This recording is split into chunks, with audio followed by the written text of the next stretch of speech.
So, good afternoon everyone. My name is Amadeu Ribeiro. I am a partner at DLA Piper in New York. Today we turn to one of the fastest growing frontiers of digital infrastructure in Brazil, data centers.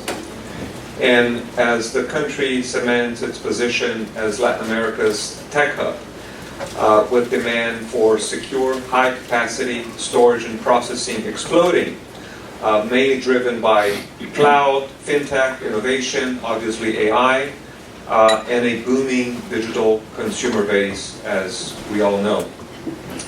So for investors, this presents tremendous opportunities, and thankfully we have a stellar panel to help us unpack those opportunities today. Give us the lay of the land, tell us about the areas, the sectors of growth in digital markets in Brazil that are driving the demand for data centers, and how do you see Brazil now shaping up to become this hub for data centers in Latin America, looking at the sort of the background infrastructure that we have in the country, and the markets demanding data centers. Well, thank you so much, Amadeu, for this opportunity. I'd like to, first and foremost, thank all the attendants here present. The data center is in my view, must be considered as a central drive of Brazilian infrastructure, of Brazilian growth for the years to come. As you know, the Brazilian government has come together in different ministries in order to contrive this new legislation aimed at fostering this segment, this industry, which is absolutely indispensable for any, not only Brazil, for any country's growth perspectives. In this sense, we just, this year, the Brazilian government kind of laid the groundwork for the upcoming and so sought after REDATA, right? That my colleagues here so much more, let's say, able to talk about. We'll certainly discuss this in depth. REDATA is the holy grail of this new legislation, right? But as like I said, to pave the way for REDATA and to speed up things, the Brazilian government has edited this 1307-25.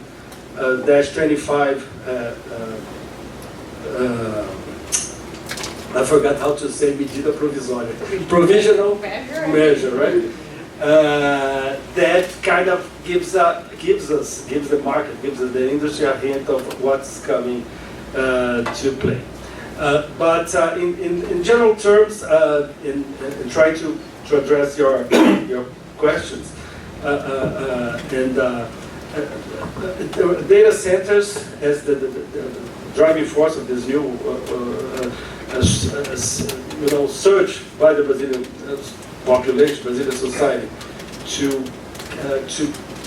have access to the so-called digital, technological autonomy or sovereignty, and REDATA will kind of consolidate this purpose. But in the meantime, the current legislation gives incentives or encourages the installation of data centers in Brazil in the ZPs, in the export processing areas, right? Provided that these data centers are supplied with clean and renewable energy.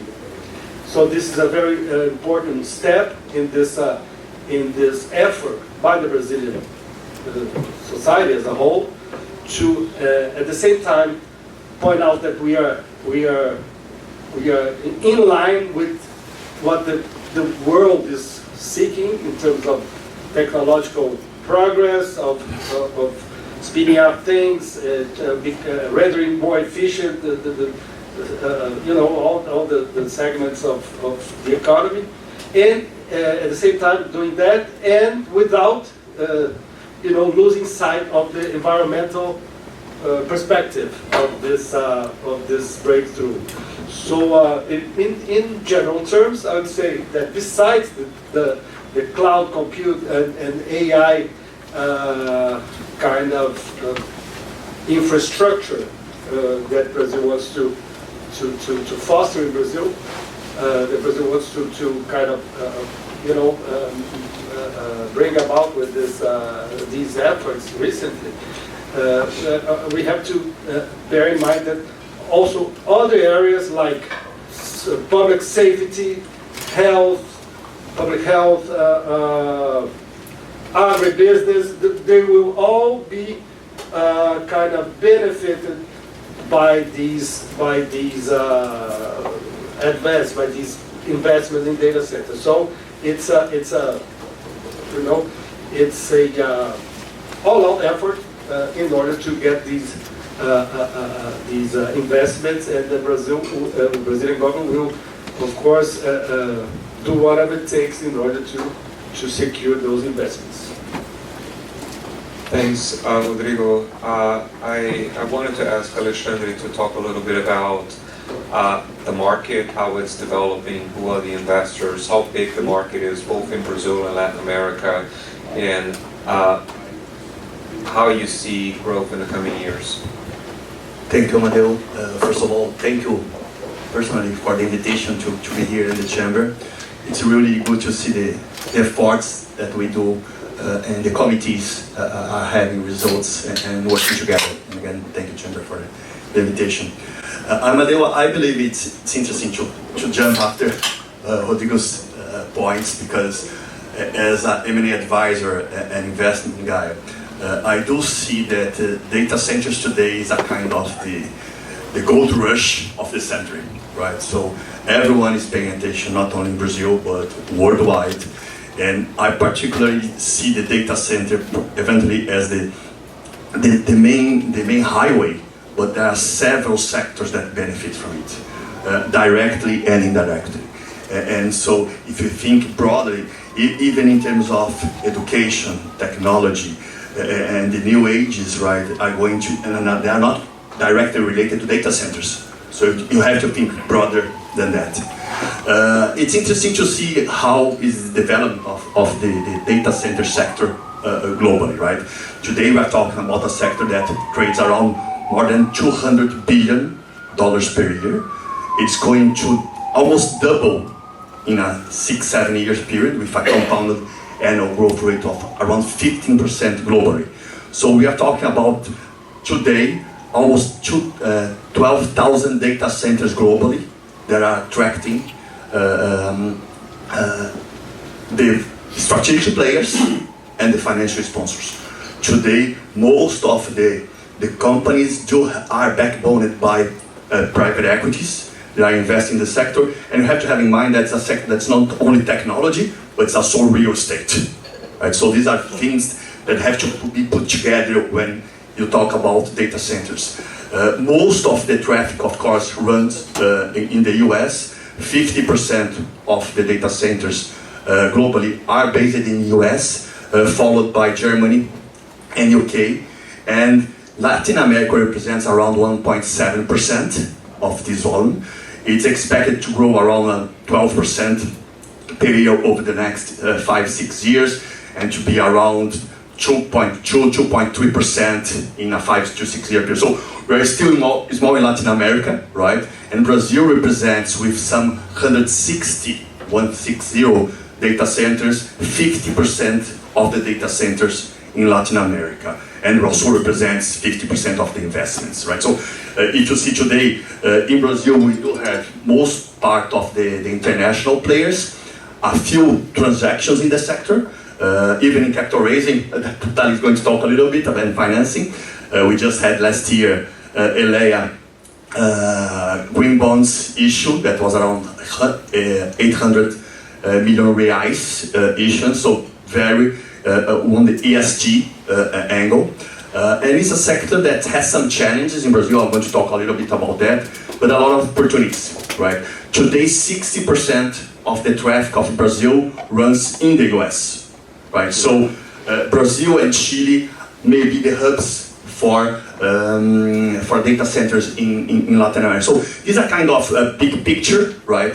I believe it's important to give some numbers so we know how representative is that. And this is going, as Rodrigo said, because of AI, right? Because of the integration that companies are doing on connectivity. So definitely Brazil has a good position in Latin America, but also geopolitically speaking, right? In terms of diversification of investments to be a hub, not only for the region, but on the diversification of risk, right? Even in the momentum we live today in the world, and thinking that the data center needs to be right in the US or in Europe or in Asia, it can be in Latin America, and we are seeing a lot of investments in Brazil on that. I believe it's interesting to mention a few of the advantages, right, of having data centers in Brazil. Redata is definitely going to be a game changer, right, in terms of regulation. Brazil has a unique position in terms of energy and on the transition energy and green energy. More than 95% of our matrix of energy is green. Right? So there are some appeals that are connected with Redata and are important. But I would say there are other things that are relevant, not to mention the challenges yet, but the cost of land in Brazil is still not high. So there is opportunity on that for data centers. And again, data center is also a real estate investment in my view. And again, I would say the cost of labor that is relevant in Brazil, for any sector, is still low in Brazil. That I believe there is a challenge in terms of education, right? And the how we prepare engineers and technicians to stay in Brazil operating the sector. And then going back to my initial point, I believe it's interesting to see how other sectors are going to benefit on that, right? So construction, or logistics, the whole energy infrastructure, right? I used to do a few projects for renewable energies, right? And it doesn't mean to have only the wind farm ready. You have to connect to the network. So all these things are benefiting Brazil for getting better in place for that. So I believe, Amadeu, with that is a big angle about how Brazil is positioned globally in terms of the sector, how there are opportunities for growth, right? And then I come back with some challenges. Thanks, Alexandre. Let's talk more specifically about one thing you mentioned, which is energy.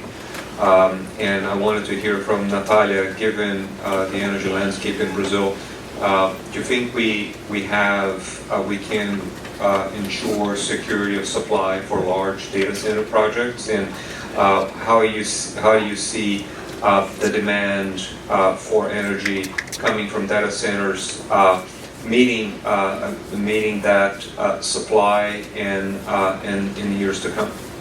Good afternoon. I would like to start by thanking the Chamber for the invitation. It's a pleasure to be here. And going straight to your question, Amadeu, I think the simple answer is yes. So in Brazil, in the past, we suffered from over-reliance on hydropower. But since the last rationing crisis we had in Brazil, our grid has expanded. So now we have thermal, biomass, solar, wind, some nuclear. And now you have any rationing crisis mitigated. As Alexandre said, we are the leaders in renewable energy in Brazil. And we still have a lot of opportunity and potential for new investments. So today in Brazil, we have a problem with oversupply of energy that comes from the gold rush, in which many companies obtain licenses and build capacity. But also assuming that all the reports that we are seeing in terms of energy demand for data center driven and AI driven, we still have a lot of opportunities in Brazil, especially I would say the southeast part of Brazil, in which the irradiation levels are much higher compared to other countries in the northern hemisphere. So we have a lot of potential for solar. And we still have a lot of potential for wind, onshore wind, and we still have not even started to explore the offshore wind side as well. But it's not only in terms of resources that we need to talk about. So Brazil needs to have institutional and regulatory framework allowing for that, for energy supply, execution of PPAs in Brazil. And after 20 years of development, I would say that we have finally a mature free energy market in Brazil, which is operating under the CCE, which is the commercialization chamber in Brazil. I say that this commercialization chamber in Brazil is a first-class institution. It's an institution of state and not government, so this is very important because it assures that you're going to have policies and regulatory framework despite of political cycles that you may have in Brazil. And also signing PPAs in Brazil for 15 to 20 years is commonplace, and this allows for financing both in BRL and USD as well. So not a long time ago, in 2021, we had a new law enacted in which allowed for PPAs to be denominated in USD as long as one of the parties is exporter, so this is very good in terms of financing.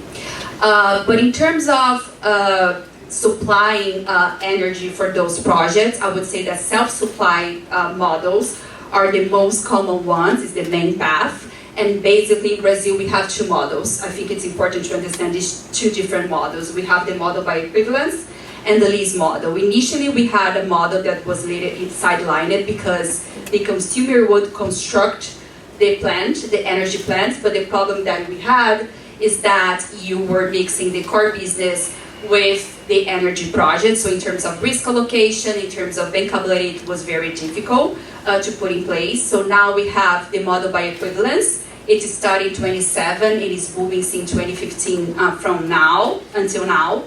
And in this model, basically the energy intensive company, the core business, is going to be a shareholder in the generation business, either directly or indirectly, and they are going to buy energy from the company in which they invest.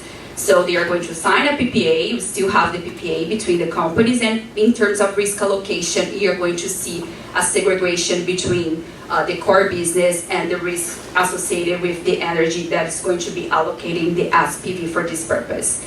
In terms of cost advantage, the self-supply model is very interesting because you have the exemption for certain fees to access the system. So it makes the cost of price much more competitive. And in terms of bankability, is a model straightforward. The revenue is still come from PPA, so it's straightforward, well accepted by banks, including Brazilian developed banks. When you go to the lease model, the other one is more recent and model that we are seeing. And in this model, actually the developer is going to finance and build the plant. Then they are going to lease the plant to the producer. So the producer is going to pay for the availability of the plant. And the producer is going to have some risk related to fluctuation of energy generation. In terms of cost efficiency, you still have the exemption of certain fees related to access to the system. And another advantage that you have in this model is that you have the exemption from tax on goods and services as well. So that's why we are seeing more this model as well. Bruno, so can you tell us what you think the challenges are to get that new legislation implemented, and whether it will, from the private sector perspective, whether that will really bring meaningful relief for investors and make data centers attractive in Brazil? Well, first of all, thank you everyone for being here. It's a pleasure to speak on this very relevant topic for our country. Thank you to the chambers, Amadeu, for organizing this. Taxes, I mean, and everywhere in the world, it's tricky, and making large investments in any country needs and requires certain aspects to be dealt with regarding taxes. Just before tackling the question you posed specifically, Amadeu, I mean, what is the actual problem that data centers face in Brazil in relation to taxes? As you know, and it's very obvious that these are very large infrastructure projects that require a lot of capital investment up front. So if you have taxes being owed on the purchase of these capital investments that you need to make, this makes your capital investment necessity to go much higher. Today, this is about 50%. I mean, if nothing is done in our legislation today, whenever a certain player has an investment to be made in the data center sector, he will basically end up paying 50% in taxes upfront just from purchasing services, construction services, materials, equipment, and everything. So, in every other major infrastructure sector in Brazil, such as railroads, airports, concessions, there are specific programs already issued by the government a long time ago, such as the REIGE, Ribeiro, and a lot more, that exempt or reduce that capital investment tax a lot. So data centers needs a similar program, which is the REDATA program. So this is, this is going to certainly help a lot for Brazil to become even more attractive to these investments. The REDATA program, which, by the way, I don't know if everyone knows this, but the cost of reducing taxes for that specific program, the REDATA, which is applicable to data centers, has been put in the legislation, the new budget legislation that was sent by the government like later this week or last week. So the cost of reducing taxes on that part, assumably, is already in the budget calculations that are making, which is a very positive thing. I mean, this is a condition for it to be approved, so it's a very important step. So if that is approved, we will have the same playing field that all other infrastructure investments in Brazil have, except for a very important component of the tax cost from this capex investment, which is the ICMS. And then we have been seeing movements from several states in Brazil to also put forth programs that reduce or exempt the capital investments from ICMS, and also in some cases for energy, because energy in Brazil is taxed by ICMS, which basically is a state VAT type tax. So given all of this, we've seen programs similar to this. This is very much on the Congress's agenda. It has been put in the budget legislation. However, it involves cutting taxes, and that is a big concern for any government anywhere in the world, because you need to show how you're going to,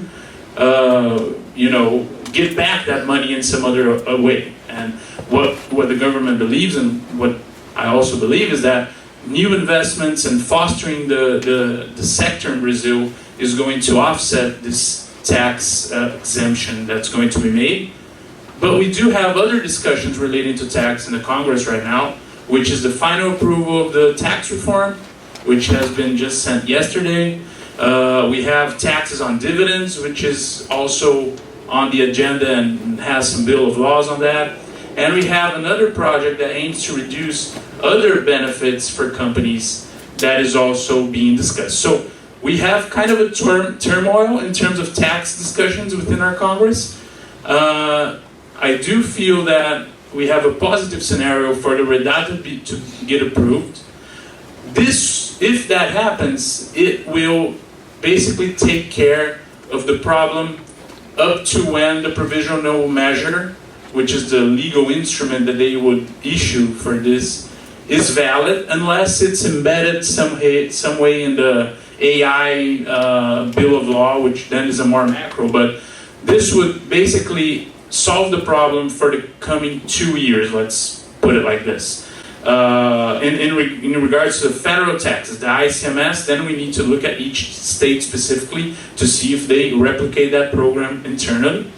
And then when that expires, when the tax reform actually comes into play, which starts roughly around 2027 and then moves on up to 2033, then we have a new design in the tax legislation, the general tax legislation, that already provides a general exemption, or in other words, a full credit for any capital investment. So ideally, we would have Redata coming into play right around this month. This would solve the problem for mostly 2 years, and then we would start seeing the problem being solved by the new tax reform design that allows a full credit for capital investments. In Brazil, what we are seeing right now is more on the corporate financing side. I would say it's corporate secured issuance of debentures in Brazil. It's more of, I would say, it's both for greenfield or brownfield projects. It's more of a portfolio financing, not specific for one project. And in terms of security package, what you're going to see is pledge of quotas or shares of the holding company or the SPV. You're also going to have the share pledge of the equipment, sometimes the real estate. In the majority of cases, you're going to see corporate guarantee as well, and you're going to see assignment of the accounts in which the receivables from the client are going to be deposited. This is because in this sector, there is a particularity in which typically the offtake with the clients does not allow the assignment of the receivables directly, so you need to take the account. But now that we are seeing larger scale projects, as you mentioned, the one, for example, in one CPE and others that we are seeing in Brazil, we are seeing more and more discussion and moving towards a project finance format of financing in which the cash flows, the project assets are going to be granted as collateral, and you're going to have limited recourse to sponsors. And I think there are 2 points that are interesting to think about when we are talking about project finance. One of them is not typical to all the industries, but is specifically important to data centers, that relates to capacity growth. So when you're negotiating these arrangements and designing the project financing, it's important to think that this is a sector in which you always need to think about capacity growth for demand. Even if you have new equipment, you need to increase supply, or if you want to build projects in the vicinity, you have to have these flexibilities built in the documentation. Another thing that we see in some cases as well outside Brazil, Europe, and the United States is the use of quiet enjoyment and direct agreements when possible, in which you basically have an agreement between lenders and the consumer, the client directly. This agreement works for allowing the consumer to access the data center without any disturbance, but at the same time grants the lender the right to enforce and even transfer in case of enforcement to a third party, a permitted third party, without giving cause to termination of the contract with the client. So these are 2 topics I think are interesting to see and understand in relation to project finance in Brazil. But when we talk about cost of capital and what we have in Brazil in terms of financing in Brazil, I think there are a few takeaways that are interesting to know. In Brazil, we have the incentivized debentures, which is widely used for the infrastructure sector. This means that it grants to the investor a 0% withholding tax on returns, so this is a benefit. A lot of infrastructure sector issue debentures because of that, and that you need to be a priority project in order to do so. And data center, as of now, is a priority project and needs to keep as a priority project to attract investments. Also, we have a new development in 2024, a new framework that created the international bonds. So the international bonds is a way that is equivalent to incentivized debentures, but grants this tax benefit for loans abroad that you are going to get abroad by means of issuing securities. Can be public offerings, can be private placements as well. And the beauty of it is that the company in Brazil can issue, can raise money directly outside Brazil, instead of the old ways in which you need to have an offshore company established abroad and you have a whole internalization process. In terms of lines of credit that we have in Brazil we have sustainably, thinking on the sustainable side, we have the Brazilian Development Bank has line is a Fundo Clima, the climate fund in Brazil, which is expected to receive a lot of resources in 2026. And in terms of rates, we are seeing rates between 1% to 8%, well below the basic interest rate in Brazil, which is 15%. Renewable projects are one of the cases that can apply for this type of sources. They are going to be on the top tier, 8%, but reforestation projects, for example, which in one second that in Brazil we are seeing a lot of movement from the tech companies. They are super interested in that. Is more on the lower tier with 1%. But having said that, Brazilian Development Bank, for example, does not have any specific line for data centers yet. So I think this is an interesting discussion that we should have in case we really want to attract investments and foment the digital sector in Brazil. Thank you. So with that, I wanted to thank Rodrigo, Natalia, Alexandre, Bruno for this wonderful discussion, and especially our audience for coming here today and taking part in this program. Thank you so much to the Chamber and